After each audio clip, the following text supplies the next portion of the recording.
E aí, pessoal, tudo bem? Bora lá para mais um vídeo da nossa série.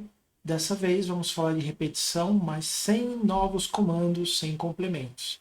A ideia agora é falar sobre aplicação, um cenário um pouquinho diferente do que a gente trabalhou até agora. Então vamos lá. Dá uma olhada nesse ciclo aqui. Você percebeu que nós temos aqui um laço dentro de outro, assim como a gente fez outras vezes com if, dentro de else, né? Os chamados encadeamentos de instruções. Agora eu estou propondo um laço dentro do outro. E aí eu queria que você pensasse um pouquinho no seguinte: o que vai acontecer quando a gente coloca um laço dentro do outro? Você consegue olhar para esse ciclo aqui e me dizer quantas vezes o print que está aqui dentro vai ser executado? Dá uma pausa aí e pensa um pouquinho. E aí? Quantas vezes o print vai ser executado? Está difícil de fazer aí a estimativa?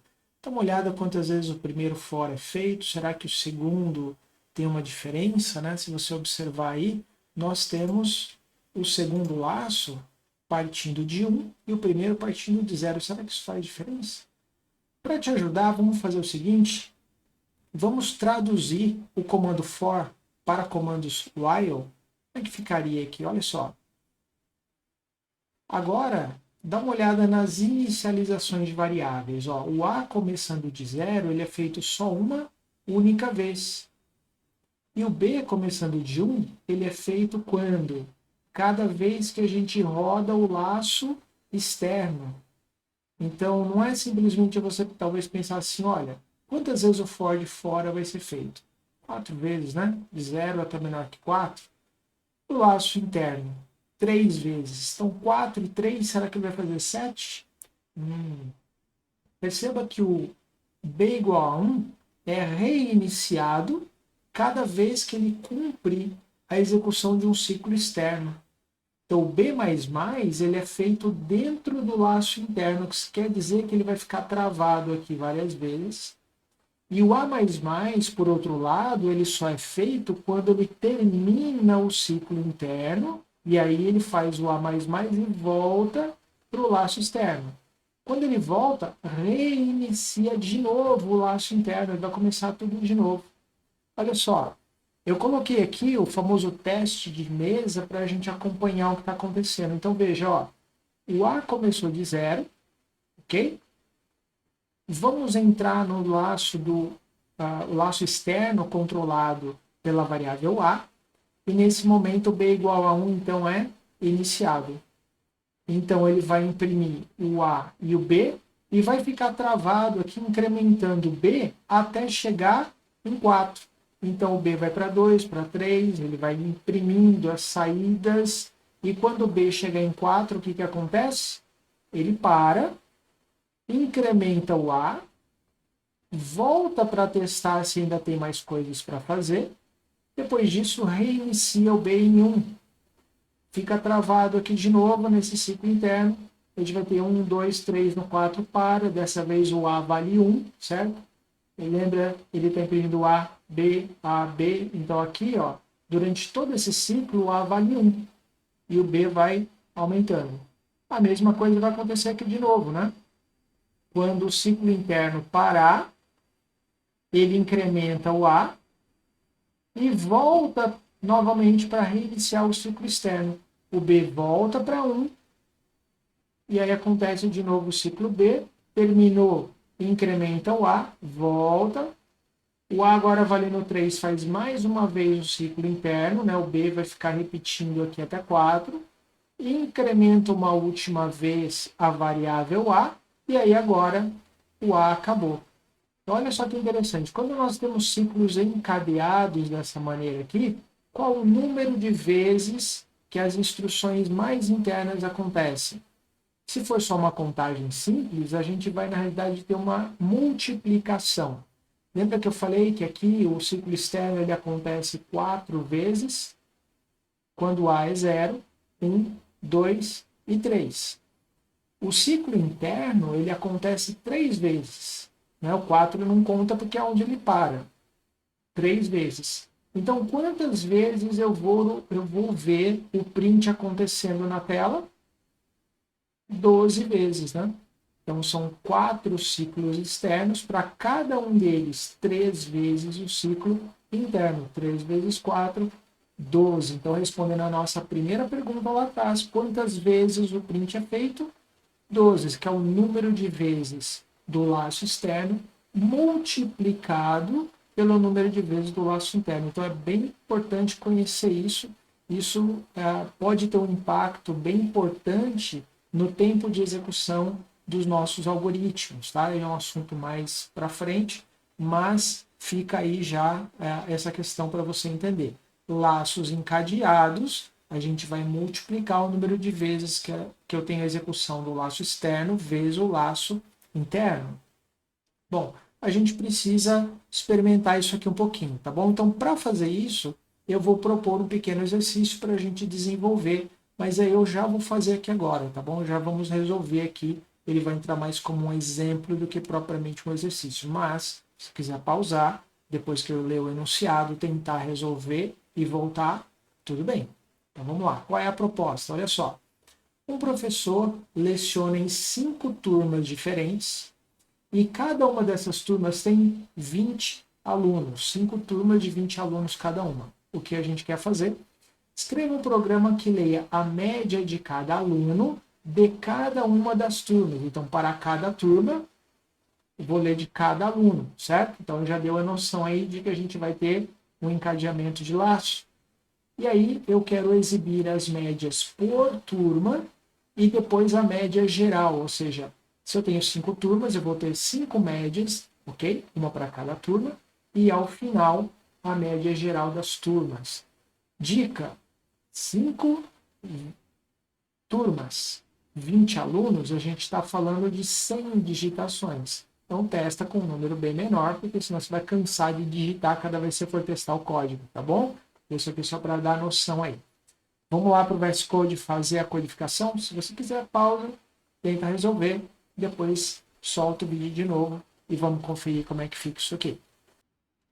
Bom, então eu estou aqui já com o VS Code aberto. Eu deixei pronto aqui, pessoal, aquele primeiro exemplo que a gente viu lá nos slides, só para você não ter que digitar. Então ele já está prontinho aqui, depois você pega lá no material para conferir como é que ele ficou, tá bom? Vamos lá para o nosso exercício, então. A gente sabe que a gente vai ter digitação, então bora lá colocar aqui o nosso scanner para fazer a entrada de dados. O que a gente vai ter que fazer é a leitura das médias dos alunos. Então, vou colocar aqui, ó, média do aluno.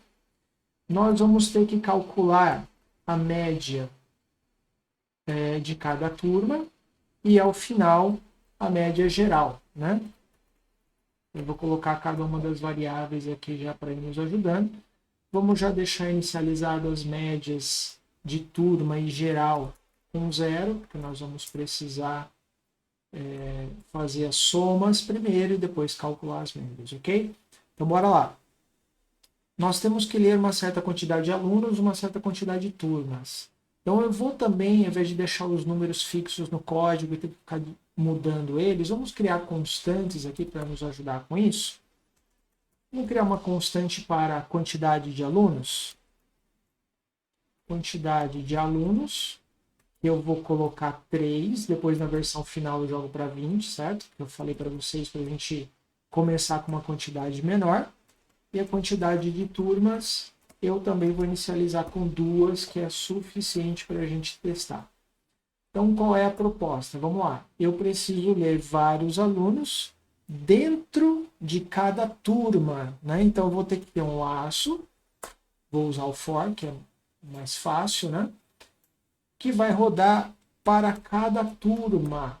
Então, eu só vou renomear essa variável i para ficar mais fácil a leitura. Vamos colocar aqui para cada turma. Então, começando da turma 0, enquanto for menor que a quantidade de turmas, ou, se a gente quiser depois colocar prints e aproveitar essa variável, eu colocaria aqui, ó, começando de 1, menor ou igual à quantidade de turmas, né? Porque a gente pode fazer uma coisa legal assim, ó.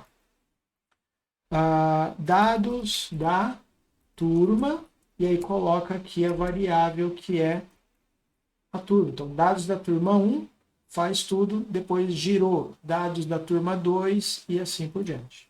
Né?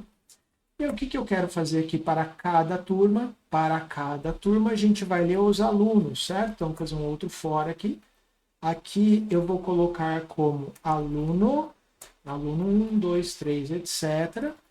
Enquanto o aluno for menor ou igual à nossa quantidade de alunos. E o que eu vou fazer para cada um desses alunos? Eu vou ler a média dele. Então, digite a média do aluno e aí coloca aqui aluno 1, aluno 2, aluno 3, assim por diante. Né?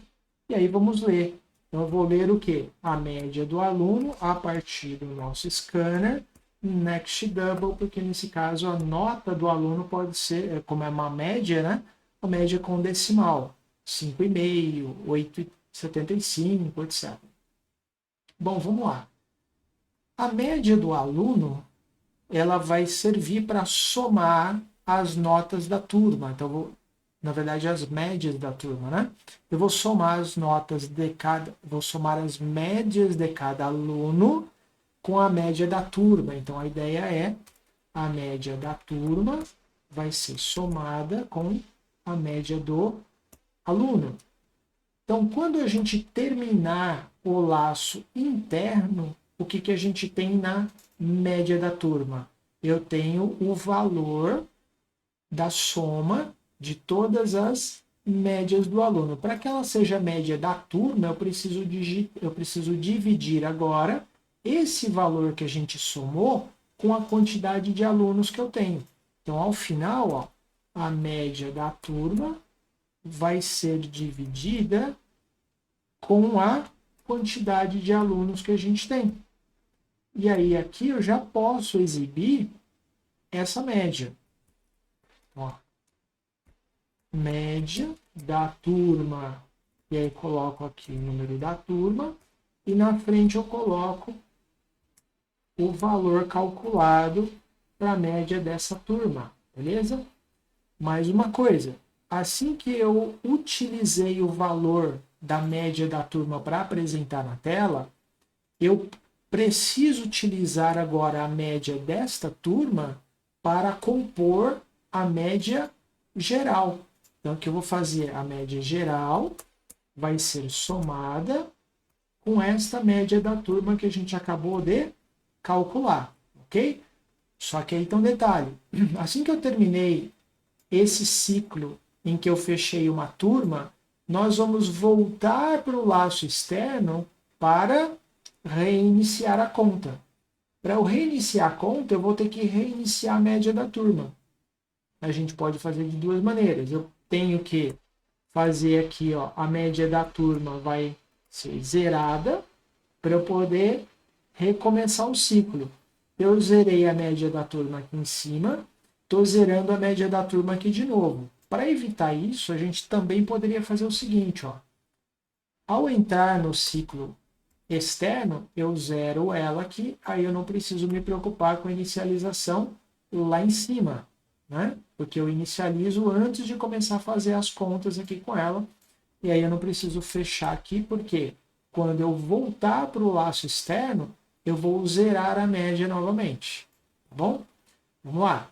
Quando a gente terminar o laço externo, significa que eu já somei todas as médias, e aí eu consigo agora calcular a média geral, fazendo a divisão pela quantidade de turmas. E aí basta aí imprimir aqui a média geral, média geral, e mostrar o valor aqui da nossa média geral. Acho que é isso. Se não esqueci nada. Ah, esqueci.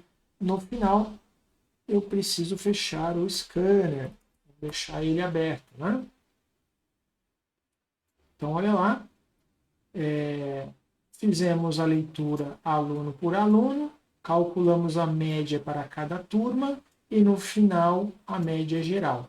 Temos aqui 3 alunos em 2 turmas. Acho que é suficiente para a gente fazer o teste. Vamos dar uma olhada? Então, olha lá. Turma 1, digite a média do aluno 1. Vamos colocar assim, ó, 5. Do aluno 2, 6. Do aluno 3, 7. Porque eu sei que a média tem que dar 6, certo? Vamos ver, ó.